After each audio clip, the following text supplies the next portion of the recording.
광야의 모세를 하나님의 사람으로 라는 제목으로 말씀의 은혜를 나누겠습니다.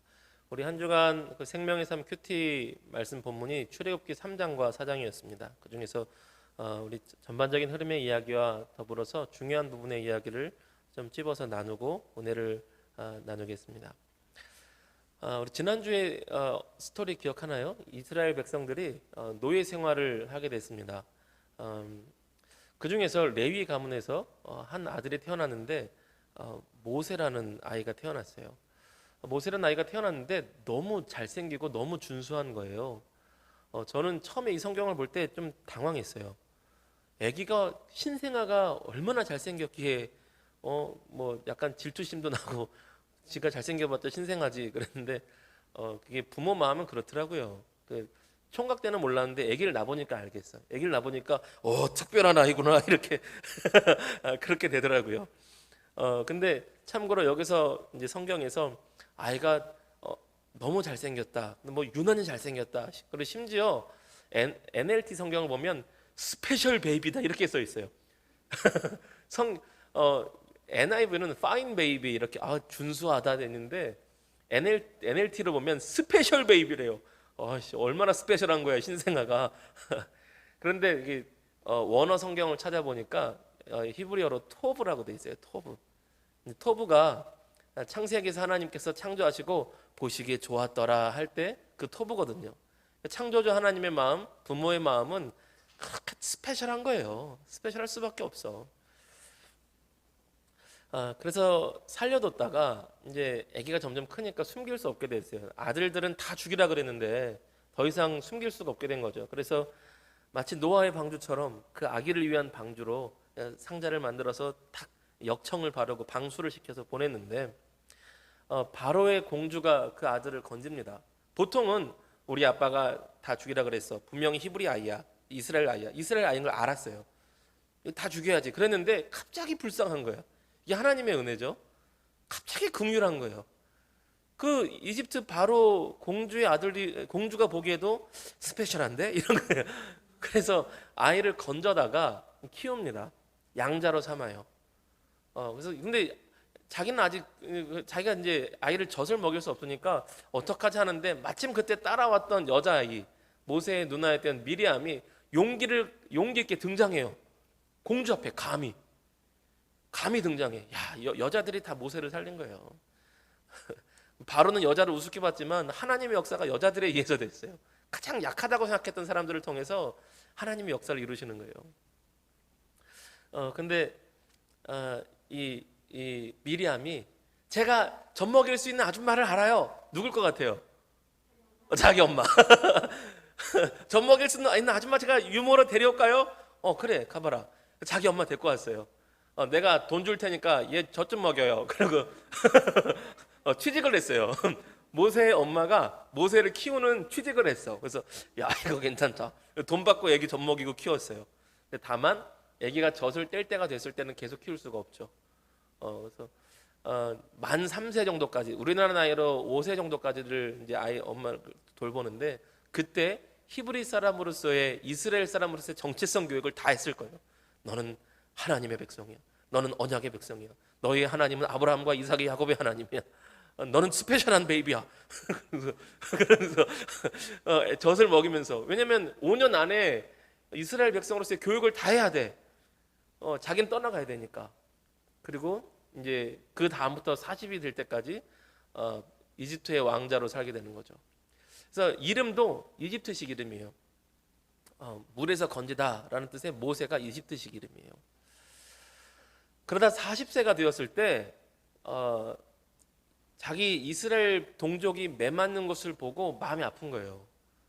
그래서 성경에 뭐라고 써 있냐면 이스라엘 노예가, 히브리 노예가 이렇게 써 있지 않고 그 동족이, 그 형제가, 그러니까 모세의 마음이, 이제 출애굽기도 모세 오경으로서 모세의 영향력 아래 모세가 기록했다고 하는 모세 오경에 들어가는데 모세의 마음이 이런 거예요. 모세는 노예로 보지 않아. 모세는 형제로 보는 거예요. 그래서 자기 형제가 매맞고 억압다는 것이 너무 고통스러워서 막 힘드니까 이집트 사람을 이렇게 딱 치다가 죽었어요. 근데 모른 척하고 살고 있었는데 탈로가 나서 도망을 갑니다. 왜 바로 그 노예 한 명 죽였는데 왜 도망가야 될까? 노예 한 명 죽였는데 바로가 왜 죽이려고 그럴까? 그런 생각을 할 수 있는데 공주가 한 명이 아니었거든요. 왕비도 한 명이 아니었어요. 당연하겠죠? 그 중전이 있겠지만 첩이 엄청 많아. 첩들도 많으니 왕자들도 많고 다음 바로가 될 후보가 엄청 많아. 서로 왕자들끼리 모르는 왕자들도 많을 거예요. 그러니 한 명이라도 제거해야 돼. 틈만 보이면 제거할 수 있는 거예요. 그러니까 그렇지 않아도 양자였고 히브리 사람의 혈통이라 마음에 안 들었는데 피부색 자체가 다르거든요. 이집트 사람이랑 이스라엘 사람이랑 셈족이기 때문에 완전 달라요. 저 양자 녀석 마음에 안 들었는데 이 기회에 제거해봐야겠다 하는 암투가 있었을 거라고요. 그러니까 도망가 버렸어요. 도망가서 광야 미디안 광야에 갔다가 미디안에서 하나님을 섬기는 제사장이라고 하는 이드로와 또 그 가족과 함께 지냅니다. 이제 아마 이드로도 셈족의 혈통으로 아브라함이 셈족인데 셈족의 혈통으로 또 아브라함의 이야기를 알고 있는 그 광야에서 살고 있던 한 사람이 아닌가 이렇게 싶어요. 그 딸이었던 십보라와 결혼을 해서 삽니다. 그리고 그 살아갔던 이야기가 다 나오지 않고 2장 끝에서 그렇게 결혼을 했는데 3장으로 넘어가면 바로 40년 후가 돼요. 그렇게 광야에서 40년 동안 장인 이드로의 양을 돌보며 40년이 지난 게 2장에서 3장으로 넘어간 거예요. 여러분 모세의 기분이 어떨까요? 여러분 군대에서 2년 3년만 있어도요 나중에 전역할 때 되면 야 나는 이제 하는 걸 할 줄 아는 것도 없고 어떡하냐 세상에 나가서 뭐 어떡하지 이런 마음에 드는 사람들이 꽤 많아요. 야 나는 군대에서 한 2년 넘게 있는 동안 사람들은 다 자격증 따고 뭐 취직하고 있을 때 나는 어떡하지 다 뒤떨어졌는데 근데 2년도 아니고 40년을 그랬어. 자기 양 떼도 아니고 장인의 양 떼 치고 그냥 밥만 얻어먹고 40년 살았어요. 마음이 완전 자포자기하는 심정으로 됐을 거예요. 내가 뭘 할 수 있겠어. 나는 다 망한 인생이지 뭐 아마 이런 마음이 모세가 컸을 것 같아요. 그러던 어느 날 하나님께서 그를 찾아오십니다. 우리 출애굽기 3장 1절 2절 한번 같이 읽어볼까요? 우리 화면 보시고 같이 읽어봅시다. 시작. 모세가 그의 장인 미디안 제사장 이드로의 양떼를 치더니 그 떼를 광야 서쪽으로 인도하여 하나님의 산 호렙에 이르매 여호와의 사자가 떨기나무 가운데로부터 나오는 불꽃 안에서 그에게 나타나시니라. 그가 보니 떨기나무에 불이 붙었으나 그 떨기나무가 사라지지 아니하는지라. 아멘. 그러던 어느 날 호렙산에서 떨기나무 불꽃 가운데 찾아오신 하나님을 만나는 거예요. 인생이 다 포기되었을 그때에. 무슨 산에서 만났다고요? 호렙산. 호렙산에서 만났다고 돼 있어요. 호렙산은 신의 산이라고 부르기도 해요. 이게 완벽히 알기가 어려워.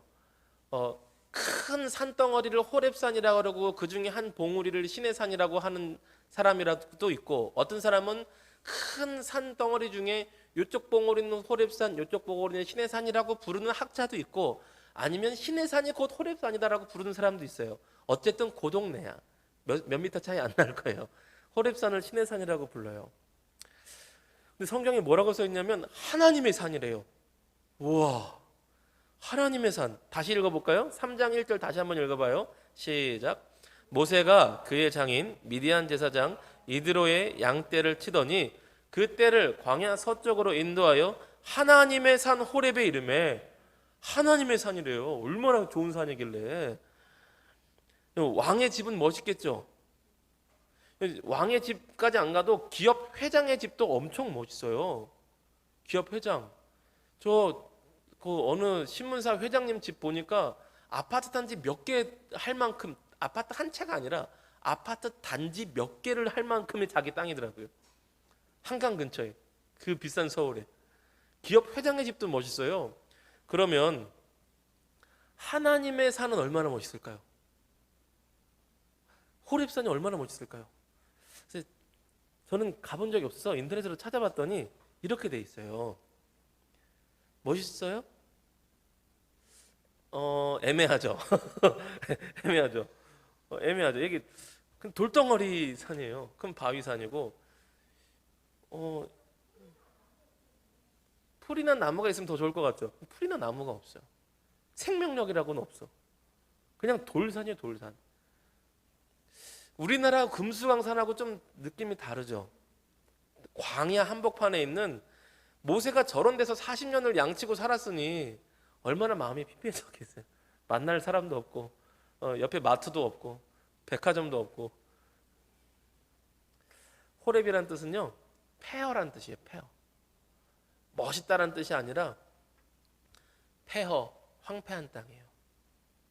호렙, 멋있는 산이 아니라 폐허, 버려진 땅. 아유, 거기서는 생명도 못 살아. 풀 한 포기도 살기 힘들어. 살 수 없는 땅, 황폐한 땅이 호렙이에요. 모세가 40년을 지낸 땅입니다. 그리고 모세도 아마 자신의 인생을 호렙 같다고 여겼을 거예요. 내 인생도 호렙이지, 내 인생도 폐허지, 내 인생도 황폐하지, 쓸모없는 인생이지, 이렇게 여겼을 장소와 나이가 됐어요. 폐허 같은 인생이야, 쓸모없는 인생이야. 모세가 그렇게 느낄 만한 때에 하나님께서 호렙산을 그렇게 부르신 거예요. 하나님의 산이야. 그리고 모세도 그렇게 불러주셨어요. 너는 이제 하나님의 사람이야. 하나님의 사람으로서 모세를 만나주시고 불러주시는 거예요. 그냥 세상 뜰 사람 사이에 폐허 같은 호렙일지라도 하나님께서 특별히 구별하시고 역사하시면 그 순간은 하나님의 소유고 하나님의 것이 된 하나님의 산으로 여겨주세요. 그 인생이 피폐하고 폐허 같은 인생이 되었는데 하나님이 만나주시고 하나님이 붙들어 주시면 하나님의 사람이 되는 거예요. 하나님의 터치가 있으면, 하나님의 임재가 있으면 그곳이 거룩한 하나님의 땅으로 바뀝니다. 여러분, 오염된 물에다가도요, 식초 한 방울이 탁 떨어지면 기름기가 쫙 하고 퍼져요. 보통은 오염된 물질에 깨끗한 게 닿으면 깨끗한 게 오염된 걸로 물들거든요.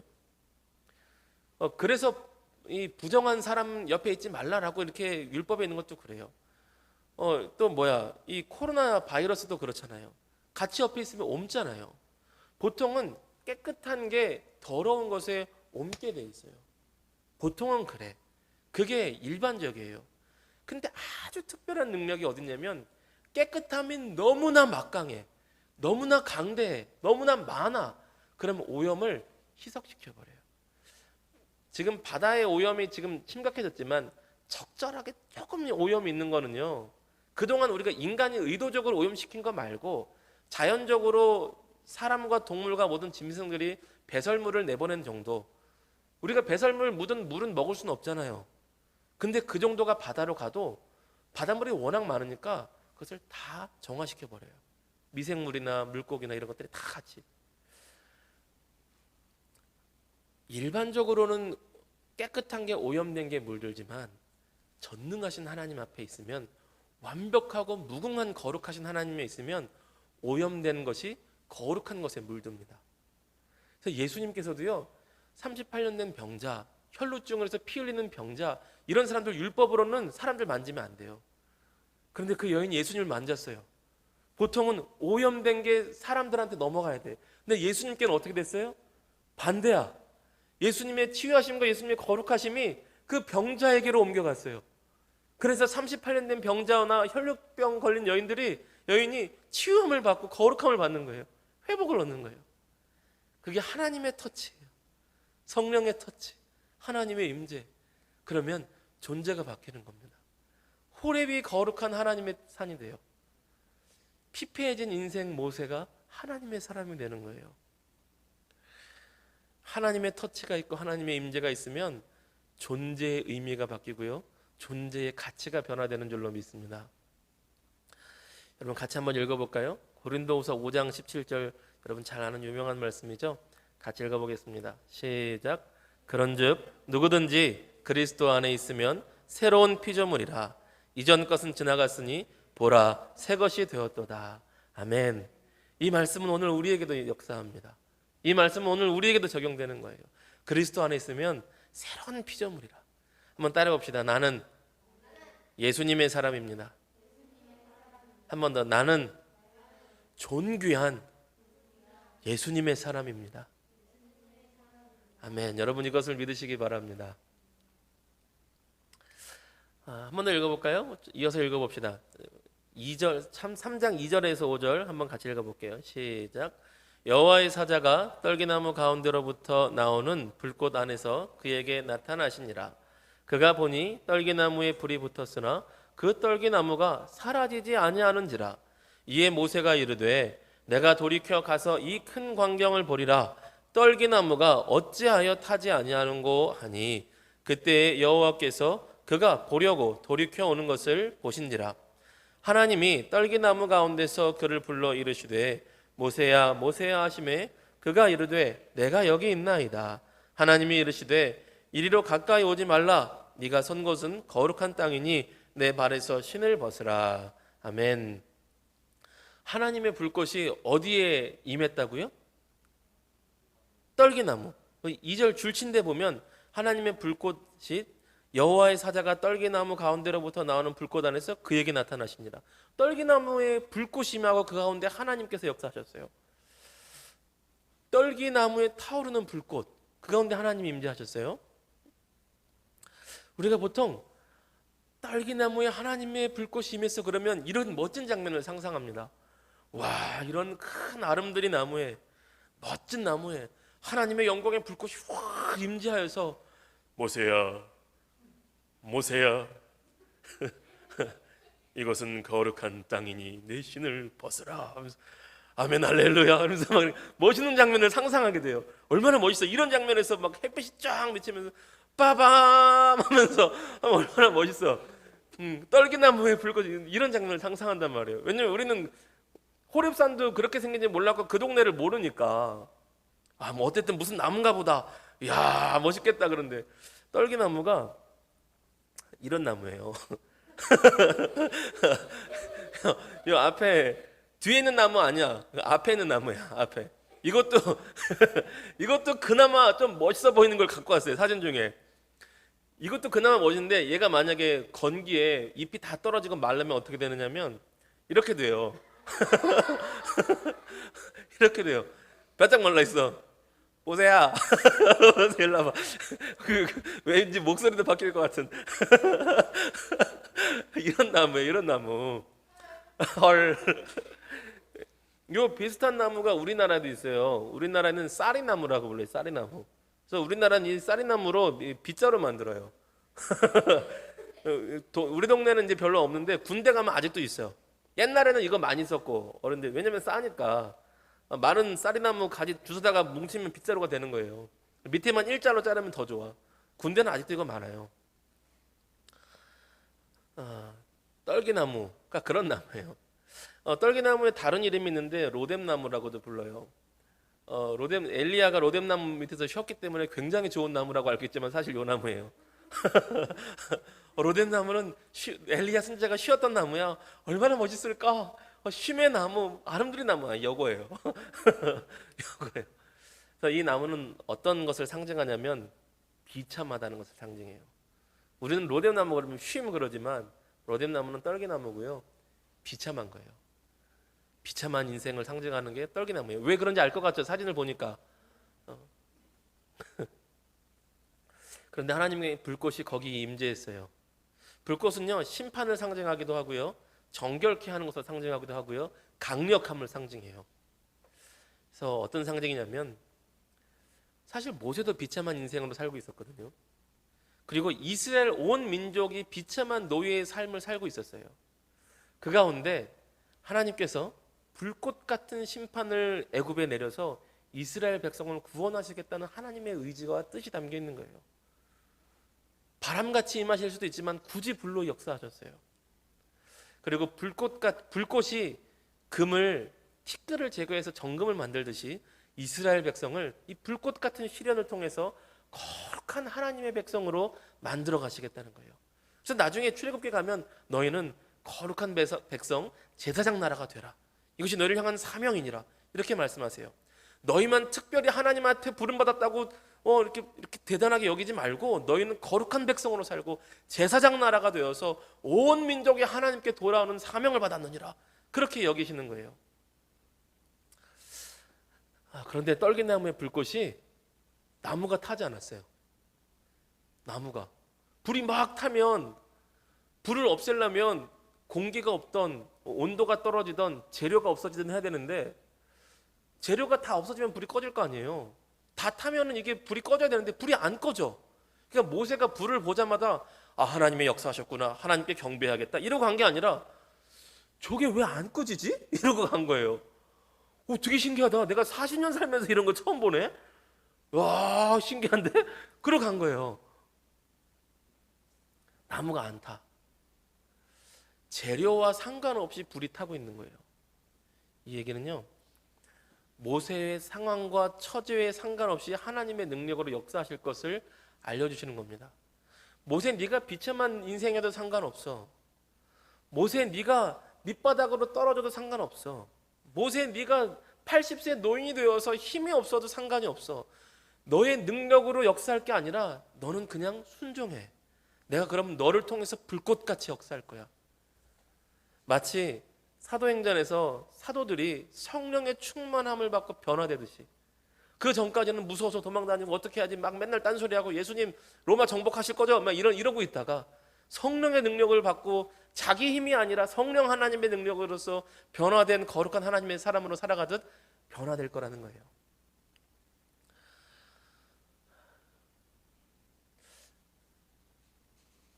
그래서 모세는 나는 못해요, 나는 못 가요 하는데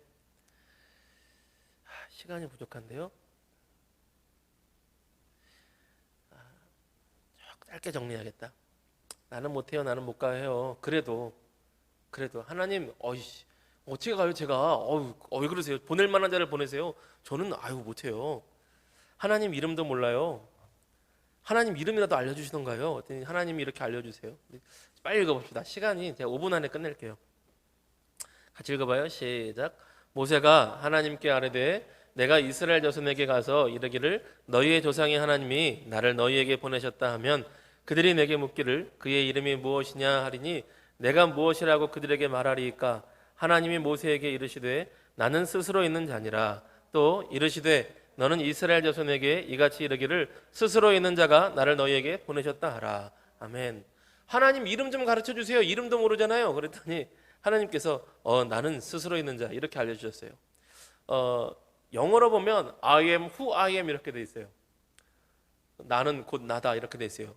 근데 히브리어로 보면 요런 글자로 돼 있어요. 요런 글자로 4글자로만 있어요. 그래서 나는 스스로 있는 자니라, 나는 곧 나다, 이것을 발음을 정확히 알 수가 없어요. 예흐웨라고도 할 수 있고 야훼, 야훼, 여호와라고 부를 수 있어요. 그래서 우리가 하나님의 이름을 여호와라고 불러요. 자음만 남겨놓고 모음을 안 써놨어. 그런데 하나님의 이름을 함부로 부를 수 없으니까 이스라엘 백성들이 어떻게 하나님을 함부로 불러? 알긴 알았는데 그 사람들은 아도나이, 주여 이렇게만 불렀어요. 그래서 이 아도나이하고 자꾸 연결해가지고 여호와 이렇게 불렀다가 헬라어, 라틴어 변하면서 영어로 오면서 지호바 이렇게도 됐다가 막 정확히 알지 못해요. 그래서 우리나라 성경은 지호바의 영향을 받아서 여호와라고 우리 성경은 되어 있고 최신 성경은 야훼라고 부르기도 합니다. 나는 스스로 있는 자니라 라고 헬라어 성경에서 처음으로 번역을 했고 히브리어 성경을 직역하면 나는 되고자 하는 대로 될 나일 것이다 이렇게 좀 어려워요. 근데 이것을 이제 나는 스스로 있는 자다라고 번역을 한 거죠. 그래서 모세는 나머지는 새벽 영상을 좀 참고하세요. 새벽 영상에 얘기한 것도 있고 못한 것도 있지만 광야에서 40년 살잖아요.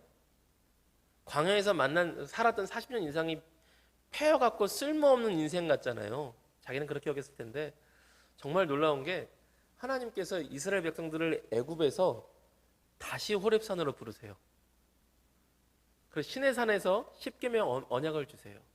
그래서 광야를 지나서 저 가데스 바네아를 통하여서 가나안 땅에 들어가는데 이때 하나님을 믿지 못해서 광야에서 또 40년을 살아요.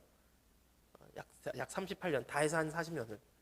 그런데 광야에서 이스라엘 백성을 이끌어가기에 최고의 안내자, 리더는 누구겠어요? 모세밖에 없어요. 하나님이 부르셨으니까 그것도 있지만 광야에서 40년 동안 누가 살았어요? 모세.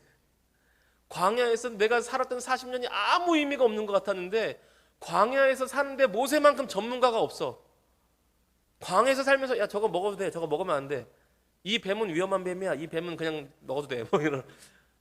광야에서 사는데 모세보다 전문가가 없어요. 그것조차 하나님께서 쓰시는 거예요. 그렇게 바뀌는 겁니다. 말씀 정리하고 마칠게요. 호렙은 폐허라 그랬습니다. 요 지팡이가 뱀으로 되고 나병이 고침받고 이것은 어느 상징이 있는데 새벽 예배 영상 참고하세요. 떨기나무도 비참함이라 그랬어요. 하나님의 산 호렙으로 바꿔주셨죠. 폐허 같은 산을. 그리고 불꽃 가운데서 역사하신 떨기나무를 통해서 비참함의 상징이었던 떨기나무가 하나님을 만나는 상징이 되었어요. 그럼 그 어떤 폐허 같은 인생이 있을지라도요, 비참한 인생이 있을지라도요, 하나님께서 터치하시면 거룩한 인생이 되는 줄로 믿습니다. 하나님께서 붙들어 주시면 우리의 삶에 소망이 있는 줄로 믿습니다. 하나님께서 우리의 산 소망이 되세요. 하나님께서 우리의 소망이 되세요. 하나님께서 함께 하시면 존재의 가치가 바뀝니다. 광야의 모세를 하나님의 사람으로 바꿔주셨어요. 우리 아까 읽었던 성경 구절 다시 한번 읽어볼까요? 같이 읽겠습니다. 시작. 그런즉 누구든지 그리스도 안에 있으면 새로운 피조물이라. 이전 것은 지나갔으니 보라 새 것이 되었도다. 아멘. 우리 다시 한번 따라합시다. 나는 존귀한 예수님의 사람입니다. 한 번 더. 나는 존귀한 예수님의 사람입니다. 아멘. 하나님의 터치, 성령의 터치, 성령의 임재하심 가운데 거룩하고 존귀한 하나님의 사람으로 능력 있게 살아가는 저와 여러분 모두가 되시기를 주님의 이름으로 축복합니다. 우리 은혜로다 함께 찬양하고 잠깐 기도하는 시간 갖겠습니다.